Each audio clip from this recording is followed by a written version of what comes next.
Philippine Information Agency, Kapihan na Zamboanga. Sharing with you timely, accurate, and relevant information regarding government programs, projects, and activities. Catch us every Thursday at 4 p.m. on eMedia.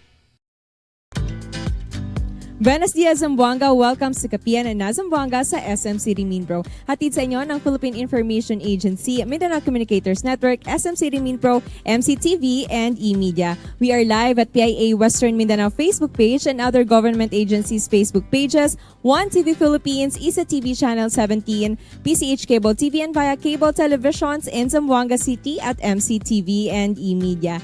Happy Kapihan po sa lahat ng ating mga viewers. Ang Kapihan na Zamboanga will discuss important topics that will help you make more informed decisions wherever you are. Ngayon po sa ating episode ay pag-uusapan natin ang patungkol sa mga programa na hatid po ng PhilHealth sa lahat po ng ating mga residente, especially here in Region 9. So let's welcome po our guest who will talk about our Consulta program here po sa PhilHealth. We have Engineer Bernardino Labastida Jr., the Division Chief, Field Office Division in PhilHealth Region 9. Welcome sa ating program po. Yes, good day, Myra, and to all Zamboangueños, good day and buenos dias. Thank you, ma'am, for inviting us to discuss further on the Consulta package of PhilHealth. Thank you very much po, Engineer. It's our pleasure also, no? And of course, we would like to talk about the Consulta package program natin. I'm sure na meron pa po tayong mga viewers or yung mga residente po dito sa Zamboanga Peninsula who are still not aware of this program, of this package that we are offering. So can you please tell us more about the Consulta package? Okay. Actually, this Consulta package, this is a expanded primary care benefits, which we call it the PhilHealth Consulta package. So, this is part of the Universal Healthcare Law.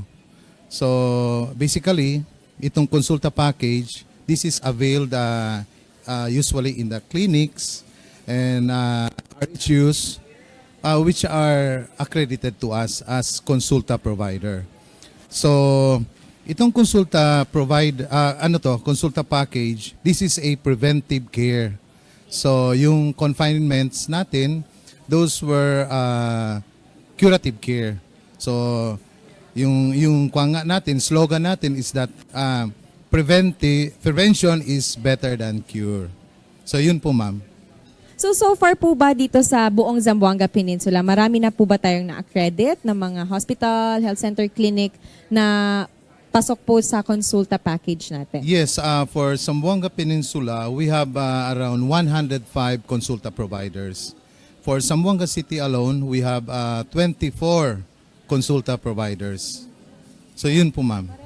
But we are still ongoing yung aming processing for the accreditation kasi yan talaga yung marching order natin ngayon is to increase the number of Consulta providers.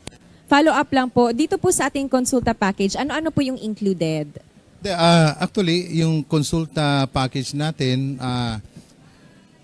if I may read, ma'am, ha, kasi napakahaba yung mga yung covered under PhilHealth Consulta package. Basically, one is check-up, then health screening or assessment doon sa mga members natin. Then some of the laboratory exams. Tapos meron din tayong 21 medicines that are applicable to the Consulta package. Like for antimicrobial, fluid and electrolytes, and anti-asthma, and diabetic, and marami pa.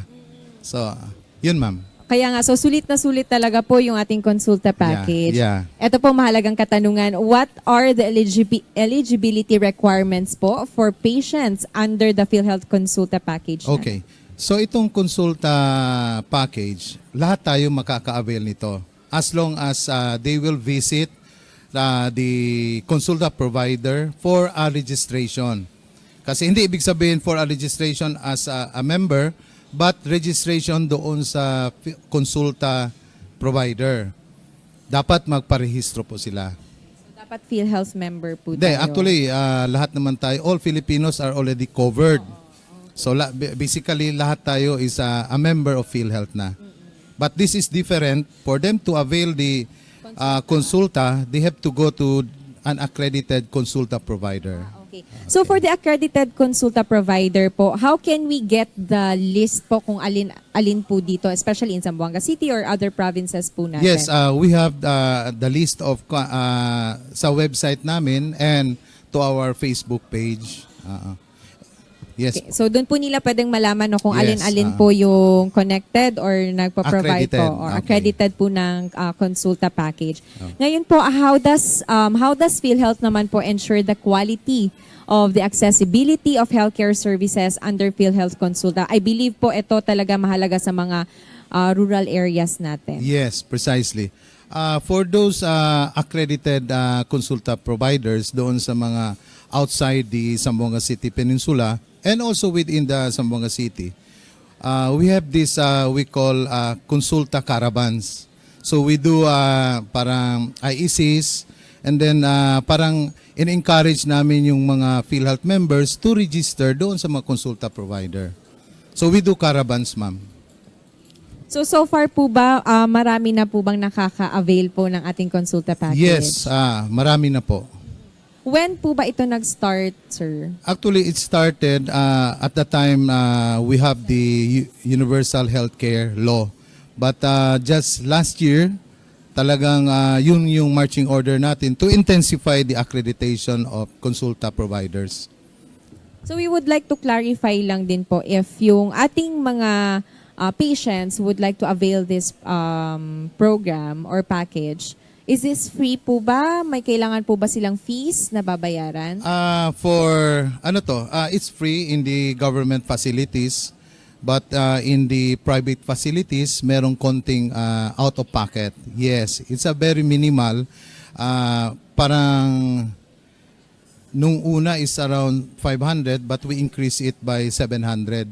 So that's the maximum out of pocket for 1 year. Yes, for 1 year. So they can visit po anytime? Yes, that's good. So and then for the mga government facilities natin, It's they are free. free. It's free. Okay. So ngayon po, ano po yung mga challenges na nakikita natin? Do you foresee in implementing and expanding po yung ating PhilHealth Consulta Package Program? Basically, as of now, wala kaming nakikitang challenges, but I think one of the siguro unforeseen challenges or this program is a two-way partnership between PhilHealth and the consulta provider. So ang support namin is that for them to continually serve our members, dapat i-fast track namin we will continue yung fast track yung payments doon sa provider. Kasi as of now talagang okay naman yung namin, yung payment scheme. So I think yun lang. Dapat we will maintain our payment doon sa consulta provider. With that po, follow up lang din additional question. Doon po sa mga gusto or interested, especially sa mga private na konsulta, gustong maging consulta provider din. Ano po yung requirements for them para makapag-provide din sila ng consulta package? Yes, actually napakadali lang maging consulta provider. Hindi na kailangan yung LTO from the DOH. Yun lang, very simple. Business permit, then of course, there should be a physician. So yun lang, yun yung pinaka-basic. Kasi basically, it's a consultation, it's consulta. Parang ganun lang. Ano po yung advantage nito para sa mga private din natin na mga laboratories, na mga clinics? Advantage, advantage for para yung pag nag-offer na po sila ng consulta package. Yes, advantage nito is that we are paying because some of the members, they cannot afford to avail it sa mga private hospitals or private clinics. So usually pupunta sila sa mga government kasi it's for free.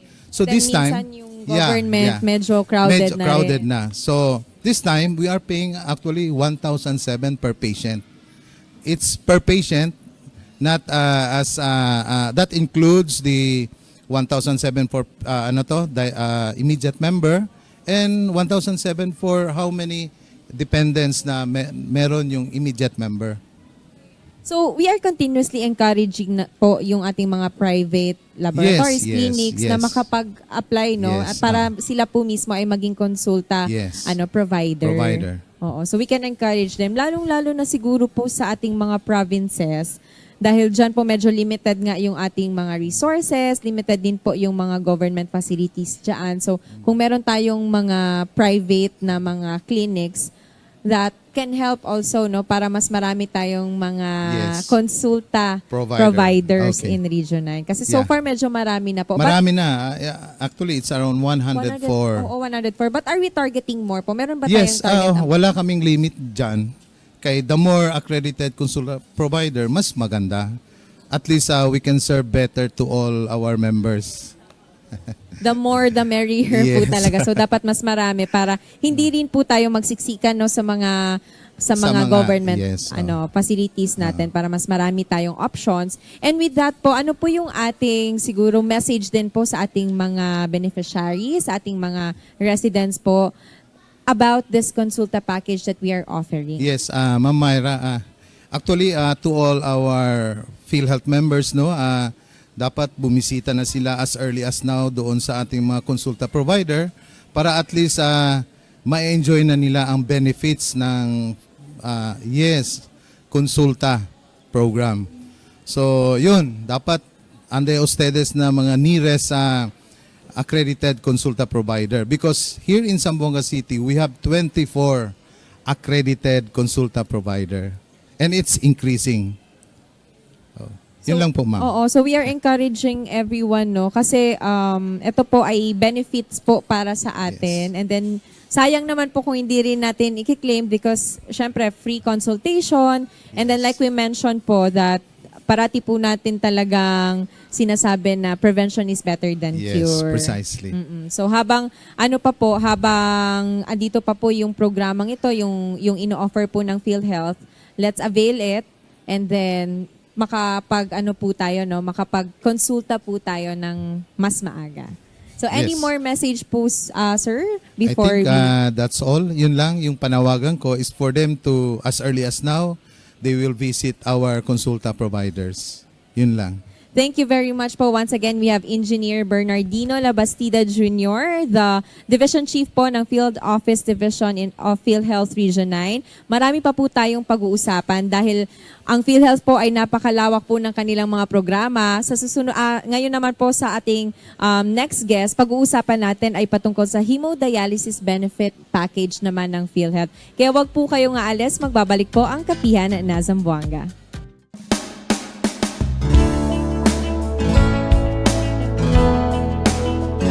Mithiin ng bawat Pilipino ang magkaroon ng malusog at malakas na pangangatawan.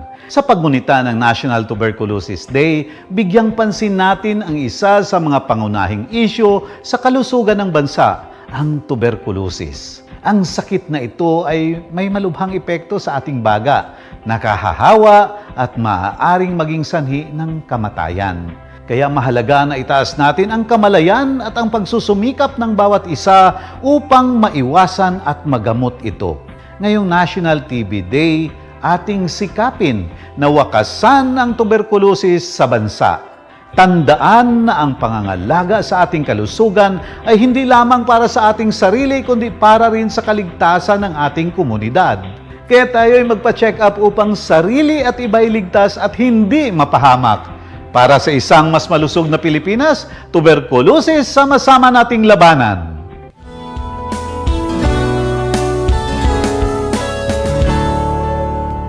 Nagbabalik ang Kapihan na Zamboanga sa SM City Minpro.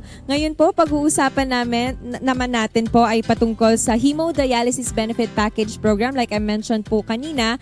At of course, let's welcome po ang ating guest from PhilHealth, Once again, we have Dr. Jacobo Mendoza, the Head of Benefit Administration Section. Welcome po sa ating program. Ay, thank you for having me, Ma'am Myra, and sa ating mga viewers, buenos dias. Magandang araw. Naku, nakaka-pressure po no, na makasama Bakit si Doc Jacob ngayon dito sa ating program. Doc, like I mentioned po kanina, pag-usapan natin yung ating hemodialysis. Yes. Ngayon po, meron tayong expanded hemodialysis program for PhilHealth. Paano po ito, ano po yung naging kaibahan nito sa ating regular na po na hemodialysis program? Yeah, so that's a good question kasi yung ating hemodialysis, this is already existing. Pero prior to this expansion, ay binibigyan lang natin ng 45 days. Tapos parang nag-superimpose siya sa ating mga admission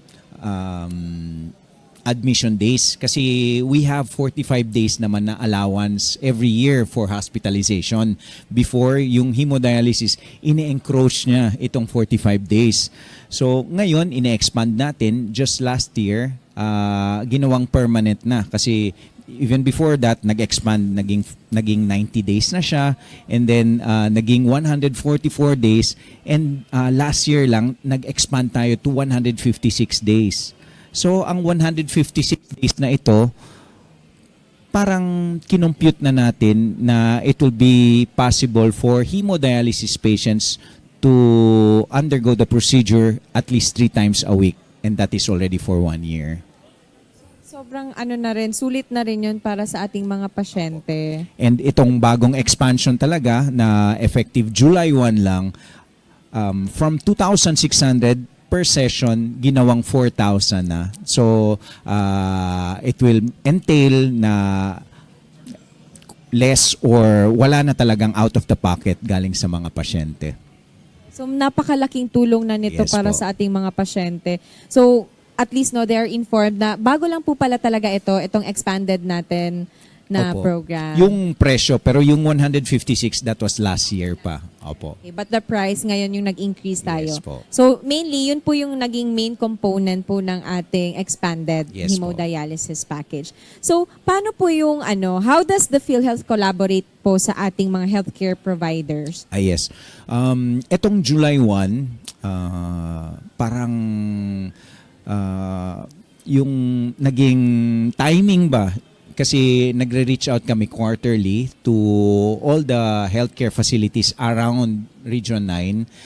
Timing, July 2, we conducted, lumabas yung circular July 1. So, timing, nandun kami, on our way, dumating yung circular, and we were able to inform them face-to-face. Kasi usually, even without this reach-out forum, nakaka-communicate naman, open naman yung communications namin with the healthcare facilities, and they are free to ask any questions. And every time we have updates, nag-i-email kami sa kanila. Nabanggit po ninyo na nakapag-inform tayo agad. No? So far po, ano po yung impact na nakita natin or ina-anticipate pa po natin sa expansion po na that will have para po sa ating mga patients with chronic kidney diseases? Yes, so itong mga chronic kidney disease natin, alam naman natin how debilitating this disease can be, and hindi lang sa health, ngunit sa financial. Nakakapulubi talaga, di ba? And with this, we hope na magiging good support talaga yung PhilHealth when it comes to this dialysis. Hopefully, magiging compliant sila knowing na hindi na sila masyadong maglalabas ng pera sa every time they go for sessions. And of course, we are anticipating na ang quality of life nila ay mag-i-improve din. Tama po. So far po ba, Doc, ilan po yung ating mga providers po ng hemodialysis? Oo. Yung providers natin, so far, hindi ko nandyan ba sa Oo, nasa kodigo. Hindi ko na-memorize. Pero there are a lot of open na hemodialysis centers, and both in hospitals and standalones. Oo. And yung ample naman siya sa mga pasyente natin na dialysis. Hindi naman po nagkukulang pa so far Hindi yung naman mga nagkukulang. facilities. na- Opo. And with the expansion, hopefully, wala nang gagastusin ng marami yung ating mga hemodialysis patients. Actually, yun naman po talaga yung pinakamahalaga. With that po, paano po makaka-avail no, yung ating mga patients, yung mga residents natin that is yung currently or mag-undergo pa lang po ng hemodialysis? Okay. So, one of the requirements lang is for you to become a PhilHealth member, magiging updated yung kanilang pagbayad.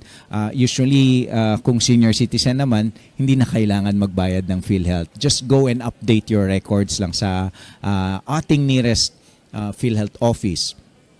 With that, ano pang mga ibang requirements, you need to visit first yung pinakamalapit na hemodialysis center sa inyo and have yourself registered. Itong pinaka-importanteng gusto kong ipabatid sa ating mga chronic kidney patient diseases na may disease na ganito is to have yourself registered first sa Philippine Dialysis Database. Kasi without that, without registering there, hindi sila makaka-avail ng benefits ng PhilHealth. Yun po, no, mahalaga po na nabanggit po yun ni Doc ngayong araw para po aware din sila. And of course, para maka-avail sila ng mga benepisyo. Yes po. Napakahalaga po nito. And ito po yung mga napakalawak din ng mga programs na ino-offer ng PhilHealth sa ating mga beneficiaries. Yes po. And then so far po, marami, I'm sure po, no, kung may data po tayo, marami pa. Tumataas po ba yung number ng mga patient natin Yes, so, that are availing? Yes. Unfortunately, itong chronic kidney disease ay parang disease ng mga Pilipino. Kaya nga JR mentioned kanina may konsulta benefit package po tayo. Let's try to avail it kasi importante ito to prevent such diseases. Kasi alam naman natin ano ang cause ng having a chronic kidney disease. First is having diabetes. Nako-cover ng konsulta yon. Second is having hypertension. Once i-prolong mo yung ating hypertension, unti-unting namamatay. Kaya nga, minsan mas maganda pag nararamdaman mo na high blood ka. Kesa naman yung mga iba nagyayabang pa, ay, 180/100 yung aking BP. Pero wala akong nararamdaman, kaya I don't take medications. Don't do that because your kidney will take a toll on it one day. Basta malaman mo lang, mag-fail na yung kidney mo kung continuous na mataas yung blood pressure natin. Kaya nandyan yung konsulta. Have yourself enrolled. Kasi iba yung enrollment, sabi kanina ni Sir JR, iba ang enrollment ng konsulta and sa PhilHealth. Have yourself enrolled sa nearest konsulta provider nyo. Tama po. Actually, maganda po na na-clarify natin yun na iba pa rin, hindi dahil member ka na ng PhilHealth, you need to still register pa rin sa mga nearest konsulta Yes po. natin. Oo. Kasi Providers. sabi rin kanina ni JR, prevention is better than cure. Oo. Opo. Nag-ano tayo, PhilHealth kasi dati hospitalization lang yung coverage natin. Pero ngayon, we expanded to preventive na. Kasi that's more important. Bakit pa tayo mag-aantay na magkakaroon ng disease kung kaya naman natin i-prevent? Tama po, no? Napakaswerte po natin na with the help of the Universal Healthcare, meron po tayong mga ganitong benepisyo na nabibigay sa Yes, po. mga Pilipino.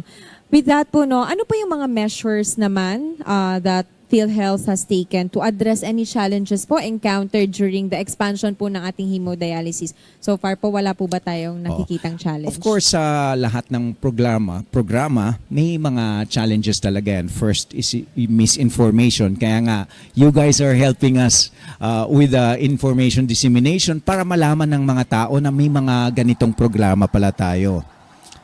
And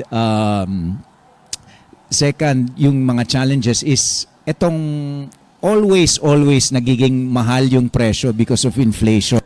Yes. Kaya itong circular natin ngayon, sinasabi nila na dapat no out of pocket na galing sa mga patients. Pero minsan we cannot avoid, no, kasi of course sa mga demanding na pasyente, yung gusto nilang laging bago yung mga gamit nila, of course, magkakaroon talaga ng out-of-pocket. Pero for the basic services, you do not need to out-of-the-pocket pagdating sa ating hemodialysis. Thank you, Doc. Actually, Doc, ito po, kasi sa mga public hospitals natin, sa mga government hospitals natin, medyo nahihirapan tayo dahil minsan punuan, minsan kailangan ng scheduling. Na-address naman po natin ito. Yes po. And itong no out of pocket, hindi lang to limited sa government facilities but also for private facilities and for all membership category. Kasi ang alam natin, 'di ba, pag no balance billing or NBB sa public lang and yung makaka-avail yung mga seniors and mga indigent patients. But for hemodialysis, no balance billing for all facilities and for all membership category. So kahit saan po sila na facilities? Yes po. As long as the only basic services are given, walang dapat na out of the pocket mangyayari. Pero of course, kung ang pasyente ay may mga demands, ibang storya na po yun. Depende po ito sa pasyente kung saan niya gustong magpa-hemodialysis. Yes po. Okay. Maraming salamat po. Napakalaki po ng tulong Ay, thank you very much. na impormasyon po na na-share sa atin ngayon ni Doc. Doc, with that, any more message po sa lahat ng ating mga viewers? Baka po meron tayong mga reminders din sa kanila or mga kaunting tips na tulong to have a good health din po. Yes. Like I always like to say, every time na i-interview ako, an ounce of prevention is better than a pound of cure. Kaya sa ating mga viewers and members ng PhilHealth and those who are not members, magpamiyembro na sila. And isa pa, always update your premium payments. Kasi isa ito sa mga challenges na kasi hindi naman natin alam kung kailan yung emergency. Basta na lang dadalhin tayo sa ospital and di ba, worrisome na yung magkakaroon ng sakit. Worrisome pa pag kailangan pa magbayad ng premium. So always keep it updated. And for information lang, just for the information of all, nag-expand po aside from yung konsulta and hemodialysis, nag-expand na rin yung PhilHealth. Just last February 14 of this year, may 30% increase tayo across the board for all benefits sa ospital. And we are expecting to lower, hindi man kaya mag no balance billing sa lahat, 'di ba? But we expect for out of pockets to lower naman. Kaya ito yung mga programa. And for those debilitating diseases that are common, lumabas na rin tayo ng rationalization of programs. Hindi lang siya 30% increase but more. Yung mga iba more than 100%, like yung stroke natin, high risk pneumonia, yung asthma, neonatal sepsis, dengue, coming pa lang po. Oo. Hindi pa siya kasama sa programa and sa rationalization, pero coming pa siya. So marami pala tayong mga magagandang balita Yes from PhilHealth. Marami ring mga additional benefits na pwede nilang makuha.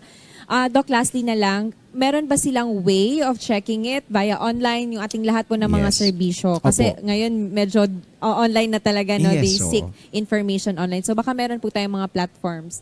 You can just visit our website sa www.philhealth.gov.ph and kung hindi sila masyadong techy, you can visit us at our regional office sa Leo, sa Veterans Avenue. We also have service desks sa mga malls natin, sa KCC Mall and sa La Arcada. Oo. Kasi kung masyadong jahe to go to the offices, while doing our leisure time sa La Arcada or sa KCC, we can visit our PhilHealth desk. Yes po. So yun, yung mga serbisyo po ng PhilHealth, they are really trying po na to become closer po sa ating mga residents para hindi rin tayo mahirapan. Yes po. Maraming salamat po. At maraming salamat din po sa inyo, Ma'am. Once again po, maraming salamat po sa PhilHealth Region 9. We have a Dr. Jacobo Mendoza, the head po of a benefit administration section natin in PhilHealth dito po sa Zamboanga Peninsula. Maraming salamat po sa ating mga To Ma'am panauhin. Myra, and thank you din po sa PIA. Salamat po muli. Maraming salamat sa ating mga naging panauhin ngayong araw sa ating programa.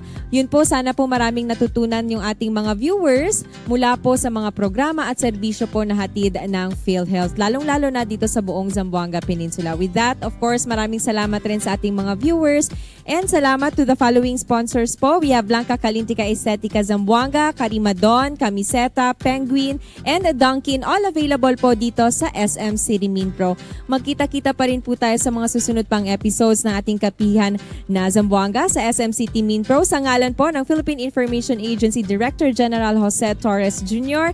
and of course the Regional Director Ms. Noemi Adaga. Ito si Myra Espinosa. Muchísimas gracias.